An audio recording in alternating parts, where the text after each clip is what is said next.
Hai, gua Ahmad. Selamat datang di channel Urban Mythicus. Dan kembali lagi di segmen Magenta, Malam Gentayangan. Pada kesempatan kali ini, kita kedatangan narasumber kita yang akan menceritakan tentang kisah mistisnya pada saat ia mengantarkan paket. So, ingin mendengarkan kisah selanjutnya? Cari posisi nyaman mungkin, gunakan headset Anda, dare to hear, let's the story begin.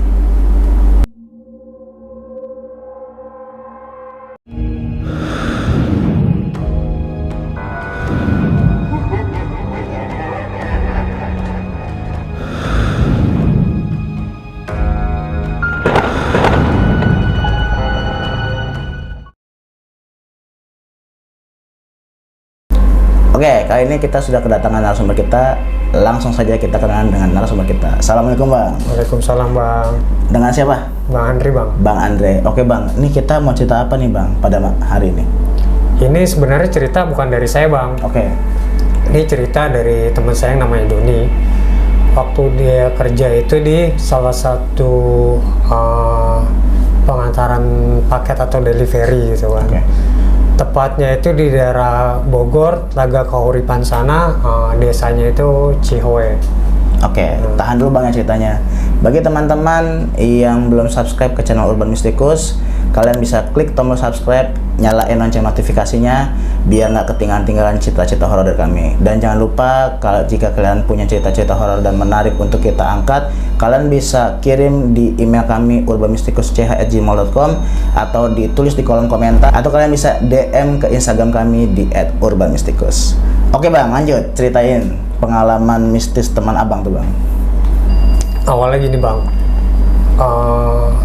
Dia itu kan bilang sama saya gini, Dre, gue punya ini nih, punya kisah.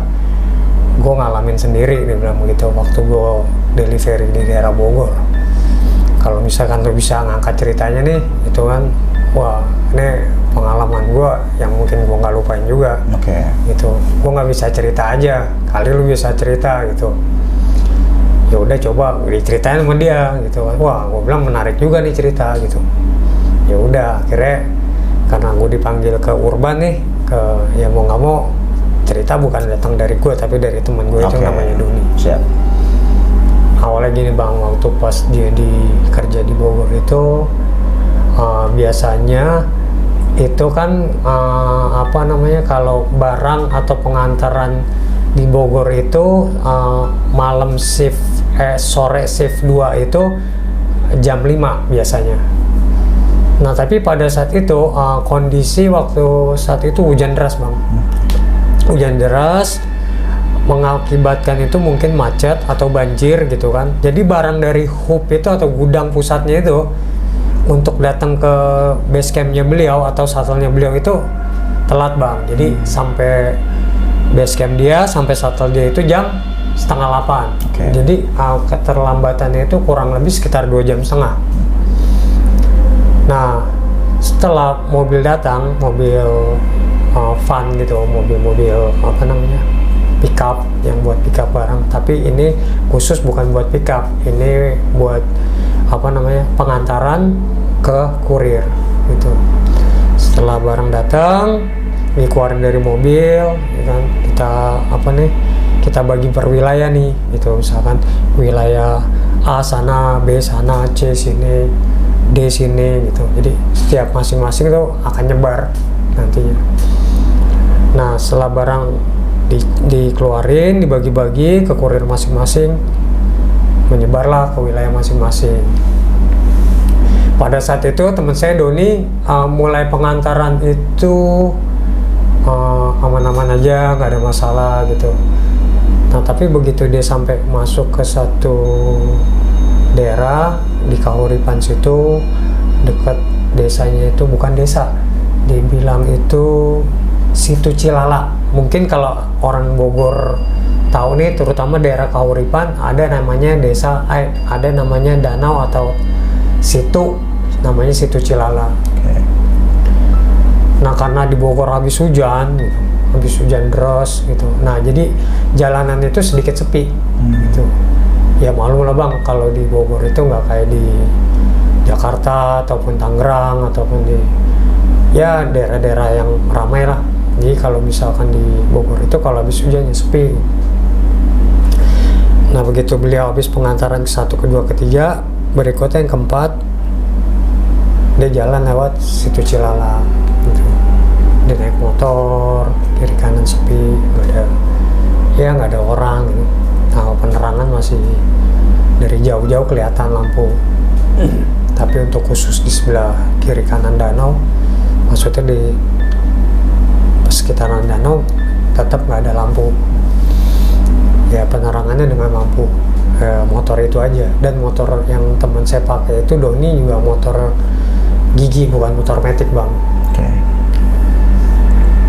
Nah begitu dia jalan lewat situ Cilala, tiba-tiba motornya dia berhenti mendadak tanpa direm sama dia. Seret, berhenti. Turun dong, mau nggak mau, kenapa nih motor gitu kan. Nah ini turun dari motor, distandarin motornya, dicari sama dia, kenapa nih. Ternyata ada patahan ranting itu masuk ke jari-jarinya dia, maksudnya ke peleknya dia, kan peleknya jari-jari. Iya, oke. Akhirnya motornya dia berhenti gitu, maksudnya tiba-tiba kayak kita kemasukan ini, jadi berhenti motornya. Oke. Nah, setelah dia cabut dari jari-jarinya itu, dia naik lagi mau melanjutin perjalanan, tiba-tiba begitu mau di starter motor, di belakangnya dia kayak ada yang nyolek. Oke. Ada yang nyentuh, ada yang ngeraba. Kaget dia. Kaget, begitu dia ngeliat ke belakang, ternyata patahan ranting jatuh mengenai tubuhnya dia. Nah, patahan rantingnya itu ada di jok motornya dia gitu. Ya disingkirin. Lanjutlah dia jalan sepanjang jalan. Itu cuma suara kodok aja bang. Habis hujan kan biasa kan kodok tuh kalau di daerah-daerah air-air gitu paling senang itu mengeluarkan bunyi yang ya lumayan inilah kayak musik-musik malam gitu. Di jalan begitu udah masuk ke daerah desa Cihoe, kan itu lewat bambu-bambu bang, pohon-pohon bambu gitu. Apa namanya, bukan hutan bambu, cuma kiri kanannya bambu-bambu semua. Penerangan kiri kanan nggak ada gitu. Itu menambah suasana. Teman saya bilang itu kayaknya apa ya, kayaknya itu adem, senyap, dingin gitu. Ya habis hujan juga, jalanan juga nggak bagus, penerangan juga nggak ada. Cuman ya teman saya tetap aja gitu, karena emang tugas. Jalan sepanjang jalan pun bambu-bambu. Nah nggak lama pas dia sedikit belok begitu, tiba-tiba jalannya diblok. Jalan diblok. Ditanya, Pak, kenapa Pak? Kok nggak bisa? Ada yang hajatan. Saya bilang gitu, Joni bilang gitu. Ada yang hajatan. Loh, terus kalau mau ke Cihoe lewatnya selain sini mana Pak? Oh ntar abang balik lagi nih, masnya balik lagi nih muter ke sana lewatin yang bambu-bambu. Nah nanti dari situ ada tuh mas belokan ke arah kanan. Tadi mas sebenarnya lewat di kiri jalan posisinya, karena mas balik jadi adanya di kanan jalan gitu. Habis lewat bambu dikit ada, emang kelihatan kayak bukan jalanan, kayak tanah biasa, tapi itu bisa tembus ke desa Cihoe. Orang itu bilang seperti itu, maksudnya yang jaga. Nah di situ ada 2 orang yang ngeblokir jalan itu karena ada yang hajatan gitu. Udah akhirnya teman saya balik arah lewat bambu-bambu tadi, jalan ya ketemulah akhirnya yang bapak-bapak bilang tadi itu. Akhirnya dia lewat situ, jalan masuk situ, jalan terus, jalannya ya nggak rata mas, duduk ya namanya jalan tanah campur batu, jalan. Nah begitu sekitar 10 atau 15 menit, tiba-tiba di depannya dia ada ibu-ibu yang lewat. Ibu-ibu? Ada ibu lewat. Nah terus dia kaget dong, kok ada ibu-ibu ya, tapi kebenaran juga dia mau nanya juga gitu kan. Orang dia sepanjang jalan ngeliat ini gimana, apa bisa tembus desa Cihoe gitu kan. Padahal dia di situ udah jadi kurir itu kurang lebih sekitar ya 2 atau 2,5 bulan lah. Jalan, tiba-tiba ada ibu-ibu lewat jalan, dalam pikirannya dia, kebenaran nih gitu. Terus kalian mau nanya, berarti ditanya sama ibu-ibu, Bu, ini kalau mau ke Cihoe kemana ya Bu? Nah, di sini mah nggak bisa tembus desa Cihoe, gitu. Tadi kata bapak-bapak saya nanya di depan jalanan, bisa Bu? Nggak bisa, bilang ibu-ibu gitu. Ibu-ibunya dengan pakaiannya biasa, maksudnya nggak yang seperti kita apa gitu. Ibu-ibu dengan pakaian biasa, seperti layaknya warga lah. Ya. Ini mah nggak bisa tembus, nggak ada jalan. Gitu. Oh gitu ya Bu? Iya. Oh ya udah Bu ya. Akhirnya kan dibelokin dong. Iya. Motornya dia kan putar arah. Begitu pas dia mau bilang terima kasih sama ibu-ibunya udah nggak ada.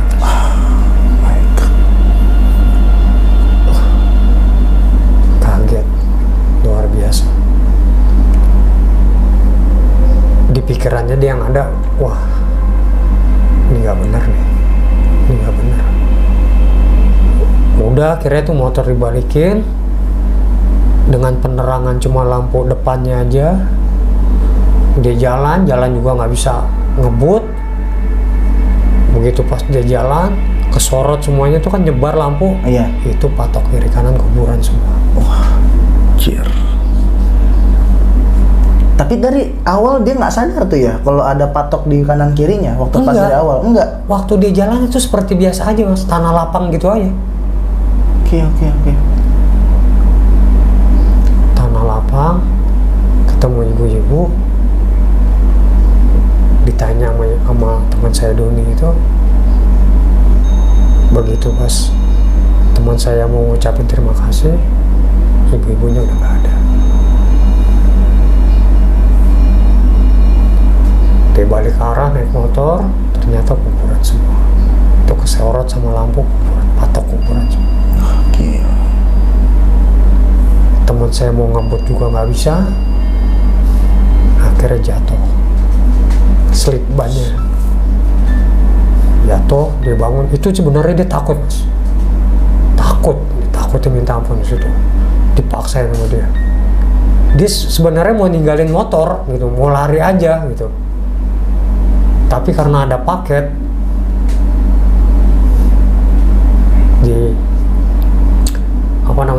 dipaksain, akhirnya dipaksain jalan. Itu Mas, begitu pas habis jatuh mau jalan lagi, itu serasa di belakangnya dia ada duduk sambil nyemplak kakinya itu ke full step. Wah, kacau. Itu Mas yang namanya merindingnya nih dari leher, pundak, tangan, kiri kanan, betis. Itu yang namanya dia pengen buru-buru. Kalau bisa dia teriak, mungkin teriak. Dia nggak bisa, mau teriak pun dia nggak bisa. Yang penting yang ada di otak ini pada saat itu apa? Gue ketemu jalan yang pertama, gue ketemu jalan aspal. Oke. Bukan jalan gede, maksudnya gue ketemu jalan aspal aja. Gitu. Ketemu orang yang tempat hajatan aja kan rame tuh. Ya. Gitu. Paksain ketemu jalan aspal.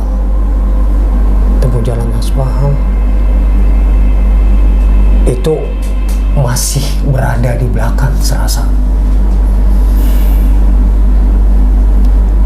Wah, sengaja udah ketemu aspal sedikit dikencengin.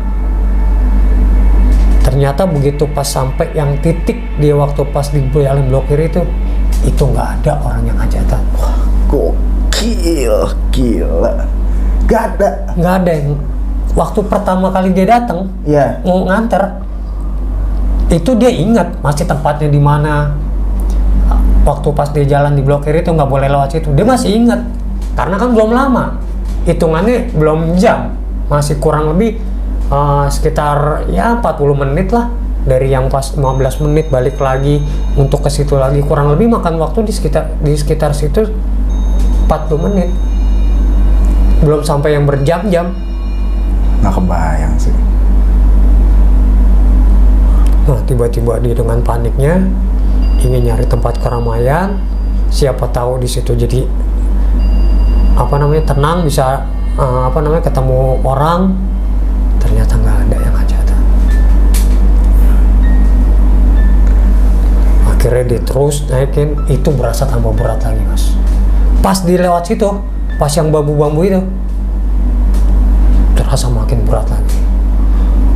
Berat, jadi udah dipulin di gas nih, itu tetap ternyata motornya itu kayak nggak narik, tapi tetap jalan, tapi kayak seolah-olah kayak nggak narik. Terus aja dia mau baca istighfar, maksudnya mau nyebut apa, mungkin kayak nggak bisa mas, kayak keluh kaku gitu, kayak tertahan. Yang penting pada saat itu ketemu lampu sama orang sama rumah-rumah, terus ketemulah, maksudnya rumah-rumah yang udah mulai pintu udah ketutup, maksudnya udah mulai kelihatan kehidupan lah. Kalau padahal sih ya nggak sepi kayak di mana, cuma maksudnya karena suasananya aja yang habis hujan jadi bikin nambah serem mungkin ya. Wah, kira ketemu rumah-rumah kiri kanan, wah tenang. Dan itu spontanitas, begitu kita maksudnya ke area radar, hilang aja. Maksudnya terasa di motor nggak ada siapa-siapa aja, dan motor kayak ngelaju biasa, kayak kelihatan benar-benar ngegas biasa seperti di jalan raya. Enteng. Jadi enteng. Itu mas, dia pulang nggak nganterin paket lagi, paket sisa 4 apa 3 gitu kan. Langsung pulang ke rumah, baju juga udah kotor. Besok dia cerita sama anak-anak, "Bang, gila lo bang, gila. Malam gua dikerjain." "Kenapa ya bang?" "Gua lewat di desa Cihoy disasarin." "Lagi lo ngapain?" "Lagi lo ngapain? Orang gua ada wilayah situ." "Ya lu ini aja, lu cancel aja, konfirmasi antar besok." Gitu kan sama temennya. Ya kan pikiran gue biar besok nggak nambah barang, dia bilang begitu. Wah parah, dia bilang parah. Kira rame itu satu base camp, satu gitu kan. Wah gila, lu parah pengalaman lo. Ya mungkin cerita dari temen gue itu aja bang. Ya next mungkin kalau gue punya cerita ataupun temen gue yang punya cerita nggak bisa cerita, gue bagi ke lo. Oke. Gila, gokil banget sih ceritanya, sumpah. Tapi thank you banget nih bang, udah cerita di channel kita, di channel Urban Mystikus. Dan terakhir nih bang, pesan dari abang buat yang nonton dari cerita kita pada hari ini apa bang? Ya gini aja sih, mungkin kita hati-hati aja dalam bekerja, baik itu terutama yang di lapangan ya bang. Maksudnya kita lihat kondisi, kalau hujan atau banjir, ya pokoknya sedikit mengalami kendala di lapangan, lebih baik kita cancel atau konfirmasi, terutama yang di lapangan. Ya kalau di kantor mah taunya kan selesai kerjaan, tapi kan orang lapangan yang lebih tahu itu. Ya buat orang-orang lapangan ya mungkin lebih hati-hati lagi dalam bekerja. Ya itu aja sih, pesannya nggak banyak. Oke, makasih banyak bang udah cerita di channel kami di Urban Mystikus. Sehat-sehat selalu bang Andre ya. Ya amin bang. Oke, terima kasih telah menonton sampai detik ini. Bagi teman-teman yang belum subscribe ke channel Urban Mystikus, kalian bisa klik tombol subscribe, nyalain notifikasinya. Dan jika kalian punya cerita yang menarik yang bisa kita angkat, kalian bisa tulis di kolom komentar, atau kalian bisa kirim di email kami urbanmystikus@gmail.com, atau bisa kalian DM di Instagram kami di Urban Mystikus. Like jika kalian suka dengan video ini, dan share ke teman-teman kalian. Oke, see you and beware of your mind.